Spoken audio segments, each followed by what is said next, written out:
여러분, 혹시 주변 사람들의 은근한 질투 때문에 마음이 무거웠던 적이 있으신가요? 겉으로는 아무렇지 않은 듯 하지만 미묘하게 느껴지는 그 불편한 감정들. 사실 우리 모두가 겪고 있지만 쉽게 말하지 못하는 이야기입니다.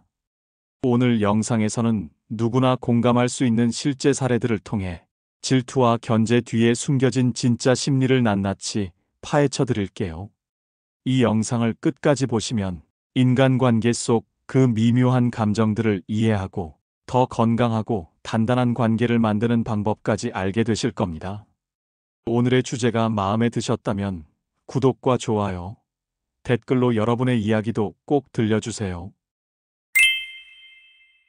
첫 번째 이야기는 다이어트와 외모 변화에 관한 것입니다. 제가 아는 지현 씨는 몇 달 동안 꾸준한 운동과 철저한 식단 조절을 하며 7kg을 감량했습니다. 피부도 한결 맑아지고 표정도 밝아졌죠. 오랜만에 친구들과 만난 자리에서 모두가 놀란 표정으로 맞아줍니다. 와, 지연아 살 진짜 많이 빠졌다. 완전 다른 사람 같다. 피부도 좋아진 것 같은데 어디 시술 받은 거야? 지현 씨는 아니, 그냥 꾸준히 운동하고 식단 조절만 했어. 라고 대답합니다. 하지만 대화는 점점 묘한 분위기로 흘러갑니다. 살이 너무 빠지니까 얼굴이 좀 퀭해 보이기도 하고 주름이 많아 보이기도 하고 그래도 예뻐 보여서 다행이네. 요즘은 다들 보톡스 한 번쯤은 맞는다던데. 너도 했지? 아니야, 나 진짜 운동하고 식단 관리만 했다니까. 에이, 좀 솔직해지자. 우리 나이에 그렇게 피부 좋아지기 쉽지 않지. 지현 씨는 순간 당황합니다. 내가 뭔가 잘못했나? 아니면 내 변화가 친구들에게 불편한 걸까? 모임이 끝난 뒤 한 친구가 따로 연락해 말합니다. 사실 내가 갑자기 예뻐지니까 다들 신경 쓰였던 것 같아. 우리 나이에 누가 그렇게 관리하겠어. 좀 부럽기도 하고, 그래서 애들이 괜히 시술 얘기 꺼낸 거야. 이 자리에서 친구들은 겉으로는 칭찬과 관심을 보이지만 속으로는 나만 뒤처지는 건 아닐까 하는 불안과 비교 심리가 작동합니다. 누군가가 외모로 두각을 나타내면 자신도 노력해야 할 것 같은 압박감, 그리고 내가 더 나이 들어 보이지는 않을까 하는 걱정이 은근한 견제와 질투로 표현됩니다. 특히 외모나 자기관리처럼 눈에 보이는 변화는 주변 사람들에게 나는 왜 저렇게 못하지? 라는 자책과 동시에 변화한 사람을 깎아내리고 싶은 욕구를 불러일으키죠. 이런 경우 칭찬 뒤에 따라오는 미묘한 비꼬기나 의심, 혹은 너도 시술했지? 같은 질문이 대표적입니다. 결국 진심으로 축하해주는 사람은 많지 않고 변화한 당사자는 오히려 위축감을 느끼게 됩니다. 두 번째 이야기는 배드민턴 동호회에서 벌어진 일입니다. 수진 씨는 주말마다 동네 배드민턴 모임에 꾸준히 나가고 있었습니다. 최근 들어 실력이 많이 늘어서 지난번 경기에서는 평소보다 훨씬 좋은 성적을 냈죠. 모임은 늘 화기애애했고 서로 응원해주는 분위기였습니다. 어느 날 단체 채팅방에 모임 사진이 올라왔습니다. 수진 씨는 사진을 보고 깜짝 놀랐습니다. 오늘 모임이 있었나? 난 연락 못 받았는데. 수진 씨가 조심스럽게 오늘 모임 있었어요? 라고 채팅방에 물으니 모임의 리더가 아, 오늘은 급하게 잡혀서 미처 다 연락 못 드렸어요. 다음엔 꼭 챙길게요. 라고 답합니다. 그런데 사진 속엔 평소 빠지던 회원들까지 모두 모여 있었습니다. 수진 씨는 그날 이후로 자신이 소외된 게 아닐까 불안해졌습니다. 내가 뭔가 실수했나? 아니면 최근에 경기에서 너무 열심히 해서 누군가 불편했나? 아니면 내가 실력이 늘어서 주목받으니까 누군가 질투를 느낀 걸까? 며칠 뒤 친하게 지내던 회원에게 슬쩍 물었습니다. 혹시 나만 연락 못 받은 거야? 그 회원은 머뭇거리다 이렇게 말했습니다. 사실 지난번 내가 경기에서 너무 잘해서 몇 분이 요즘 분위기가 예전 같지 않다고 했어. 괜히 경쟁 분위기 된 것 같다고. 그래서 이번엔 조용히 하자는 얘기가 있었어. 이 모임에서는 함께 즐기자는 분위기 속에서 누군가가 실력으로 두각을 나타내면 은근한 긴장감이 흐르기 시작합니다. 나는 왜 저렇게 못하지? 라는 비교 심리, 내가 주목받고 싶었는데 라는 아쉬움, 그리고 내가 중심이 아닐 수도 있다는 불안이 뒤섞입니다. 결국 이런 감정이 소외라는 방식으로 드러나고 당사자는 이유도 모른 채 상처를 받게 되죠. 이런 상황에서는 직접적인 갈등이 아니라 조용한 배제와 무언의 견제로 관계가 서서히 멀어질 수 있습니다. 세 번째는 독서 모임에서 벌어진 일입니다. 제가 다니던 독서 모임에 새로 들어온 신입 회원 예진 씨는 책에 대한 깊이 있는 해석과 참신한 의견으로 단번에 주목을 받았습니다.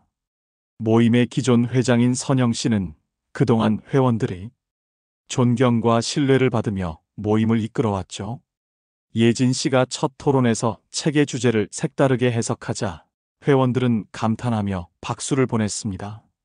와, 그런 시각은 생각 못 해봤어요. 예진 씨 덕분에 책이 더 재밌어졌어요. 하지만 그날 이후 회장 선영 씨의 태도가 미묘하게 달라졌습니다.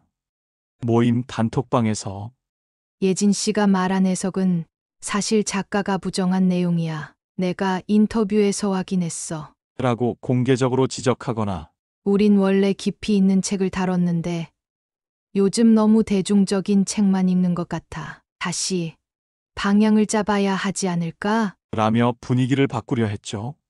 모임 중에도 예진 씨가 의견을 내면 선영 씨는 그건 이미 다 아는 내용이잖아. 라며 가볍게 넘기거나 대화를 다른 방향으로 돌렸습니다. 다른 회원들도 분위기를 눈치 보며 예진 씨에게 적극적으로 호응하지 않게 되었죠.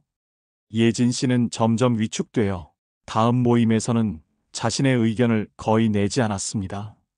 모임이 끝난 뒤 다른 회원이 요즘 왜 말이 없어졌냐? 고 묻자 예진 씨는 괜히 나섰다가 분위기만 어색해지는 것 같아서요. 라고 답했습니다.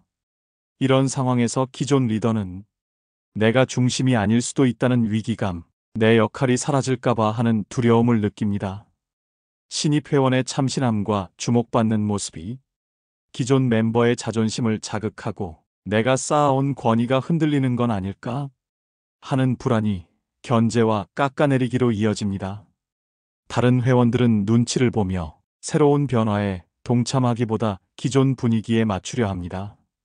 결국 신입 회원은 위축되고 모임은 활기를 잃게 되죠. 이런 미묘한 심리전은 어떤 모임에서나 쉽게 벌어질 수 있습니다. 네 번째는 가족, 특히 남편의 승진이나 자녀의 대학 입학에 대한 주변의 반응입니다. 서연 씨는 남편이 대기업에 오래 다녔는데 드디어 임원으로 승진했다는 소식을 들었습니다. 기쁜 마음에 가까운 지인들과 이 소식을 나눴죠. 와, 정말 축하해. 근데 요즘 회사가 구조조정 중이라 임원들도 부담이 많다던데? 승진하면 더 힘들지 않아? 집에도 잘 못 들어올 텐데. 그리고 임원부터는 계약직이라고 하던데? 너네 남편 일찍 잘리는 거 아니야? 또 아들이 명문대에 합격했을 때도 비슷한 반응이 나왔습니다. 요즘은 학생 수가 줄어서 예전보다 들어가기 쉽대. 대학은 운도 따라줘야 한다네. 그 학교 학업 스트레스 장난 아니라던데. 너희 아들이 너무 힘들어하면 어쩌려고? 주위에서 그런 얘기를 듣자 서연 씨는 순간 기쁨이 반감됐습니다. 그리고 이런 생각이 들었습니다. 정말 축하해 주는 걸까? 아니면 뭔가 불편한 감정이 있는 걸까? 나중에 알고 보니 비슷한 상황에서 실패를 경험했던 지인들이거나 평소 가족의 성취에 민감한 사람들이 이런 얘기를 했던 것이었습니다. 가족의 성공은 곧 자신의 자존감, 사회적 위치와 연결되는 경우가 많습니다. 누군가의 남편이 승진하거나 자녀가 좋은 대학에 입학하면 나는 왜 저렇게 못하지? 라는 비교 심리, 저 집은 잘 나가는데 우리 집은이라는 상대적 박탈감이 생깁니다. 이런 감정은 축하의 말 뒤에 하지만이라는 단서 혹은 걱정이라는 이름의 부정적 언급으로 표출됩니다. 당사자는 기쁨을 나누고 싶었지만 오히려 위축되고 다음부터는 좋은 소식을 쉽게 말하지 못하게 됩니다. 마지막으로 오랜만에 사회생활을 다시 시작하려는 한 사람의 이야기입니다. 민정 씨는 자녀들이 어느 정도 성장하자 다시 일자리를 구하고 싶다는 생각이 들었습니다. 가족과 친구들에게 나 다시 일해볼까 해. 예전에 다니던 직장이라도. 라고 말했습니다. 그러자 남편은 처음엔 좋은 생각이네. 잘 생각했어. 이젠 애들이 다 컸으니 나가서 할 수 있을 때 하면 좋지. 라고 했지만 시간이 갈수록 말이 달라졌습니다. 아직도 회사에서 나이 든 사람 뽑을까? 당신이 그 일을 그만둔 지 얼마인데? 당신이 일하면 집안일은 누가 하지? 친구들도 한마디씩 거들었습니다. 그 나이에 다시 시작하면 적응하기 힘들지 않아. 이젠 우리 나이엔 하고 싶은 거 하면서 여행이나 다니며 즐기면서 살아야 해. 주말에도 일해야 하면 가족은 어떻게 해? 민정 씨는 점점 불안해졌습니다. 내가 정말 무리하는 걸까? 가족을 소홀히 하는 건 아닐까? 하지만 마음 한켠에는 내가 사회에서 인정받고 싶다는 욕구가 분명히 있었습니다. 며칠 뒤 남편과 솔직하게 대화했습니다. 자기야, 내가 일하는 게 그렇게 싫어? 남편은 한참을 망설이다가 당신이 경제적으로 독립하면 좋긴 한데 내가 좀 불편할 것 같아. 라고 털어놨습니다. 이런 상황에서 가족이나 친구들은 현실적인 걱정이라는 명목으로 사실은 자신의 불안과 역할 변화에 대한 두려움을 표현합니다. 내가 지키던 자리를 빼앗기는 건 아닐까? 내가 더 이상 필요 없는 사람이 되는 건 아닐까? 이런 감정이 상대의 도전을 은근히 방해하거나 축소하려는 말로 이어집니다. 결국 새로운 시도를 하려던 당사자는 위축되고 자기 선택을 의심하게 됩니다. 이런 사례들을 통해 알 수 있는 것은 은근한 질투와 견제의 감정이 단순히 나쁜 성격 때문이 아니라 인간이라면 누구나 가질 수 있는 자연스러운 불안과 두려움의 표현이라는 점입니다. 문제는 감정 자체가 아니라 그것이 어떻게 표출되고 관계에 영향을 미치는가에 있습니다. 우리가 자신의 감정을 더 솔직하게 인식하고 나는 지금 질투하고 있구나. 혹은 저 사람의 성공이 내게 불편함을 주는구나 라고 인정할 수 있다면 그 감정이 파괴적인 행동으로 이어지는 것을 막을 수 있을 것입니다. 상대방의 은근한 질투와 견제를 알아차렸을 때 그것을 단순히 못된 행동으로 판단하기보다는 그 사람의 내면에서 일어나는 갈등과 불안의 신호로 이해한다면 우리는 더 공감적이고 현명하게 대처할 수 있을 것입니다. 결국 진정한 성숙함이란 서로의 성장과 변화를 인정하고 축하할 수 있는 여유, 그리고 자신의 불안과 두려움을 타인을 깎아내리는 방식이 아닌 건강한 방식으로 표현할 수 있는 용기에 있는 것이 아닐까요? 그러면 지금까지 이 5가지 사례에서 공통적으로 드러나는 심리는 뭔지 알아보겠습니다. 관계 내 주도권 상실에 대한 불안, 내가 중심이 아니거나 내 의견이 받아들여지지 않을 때 느끼는 위기감이 소외나 견제로 이어집니다. 비교와 열등감, 누군가가 외모, 능력, 가족의 성취 등에서 두드러질 때 나도 모르게 나는 뒤처지는 건 아닐까 하는 불안이 생깁니다. 역할 변화에 대한 두려움, 가족이나 모임 내에서 내가 맡아온 역할이 흔들릴 때 상대방의 변화를 방해하거나 축소하려는 심리가 작동합니다. 인정 욕구와 소속감, 누구나 내가 여전히 의미 있는 존재임을 확인받고 싶어 합니다. 이 욕구가 좌절될 때 질투와 견제의 감정이 표면으로 드러납니다. 오늘 여러 가지 사례를 통해 우리가 얼마나 자주 그리고 얼마나 자연스럽게 은근한 질투와 견제라는 감정의 파도에 휩쓸리는지 함께 들여다봤습니다. 아마 영상을 보신 많은 분들이 나도 저런 경험이 있었는데 혹시 나도 모르게 누군가에게 상처를 준 건 아닐까 하고 마음 한구석이 찡해졌을지도 모릅니다.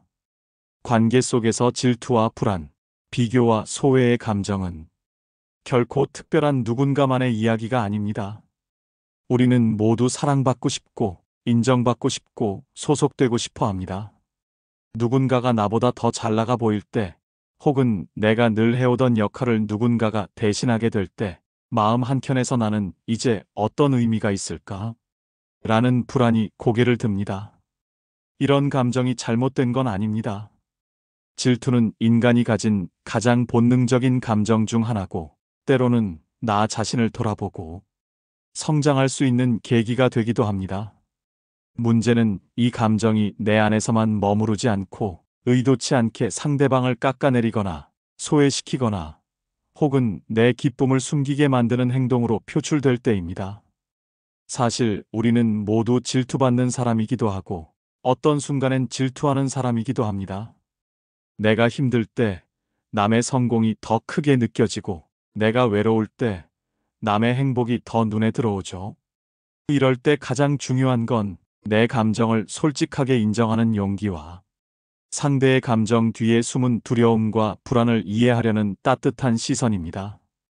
혹시 최근에 누군가의 변화나 성취를 보며 마음 한구석이 불편했다면 그 감정 자체를 부끄러워하지 마세요. 대신 그 감정이 내 삶에 어떤 메시지를 주는지, 내가 진짜 원하는 것은 무엇인지 천천히 들여다보세요. 그리고 누군가가 내 변화나 기쁨을 축소하거나 은근히 견제하는 말을 할 때 내가 잘못했나? 하고 위축되기보다는 이 사람도 지금 자기 자리를 지키고 싶어서 혹은 불안해서 이런 말을 하는구나 하고 한 걸음 떨어져 바라볼 수 있으면 좋겠습니다. 관계란 언제나 완벽할 수 없고 때로는 갈등과 오해, 질투와 불안이 뒤섞이기도 합니다. 하지만 그 모든 감정의 밑바닥에는 나도 소중한 존재이고 싶다는 아주 인간적인 바람이 자리하고 있습니다. 혹시 지금 누군가와의 관계에서 마음이 상해 있다면 오늘 이 영상을 계기로 내 감정도 상대의 감정도 조금 더 따뜻하게 바라봐주면 어떨까요? 그리고 내 기쁨과 성취를 더 이상 숨기지 말고 진심으로 축하해주는 사람들과 더 많이 나누세요.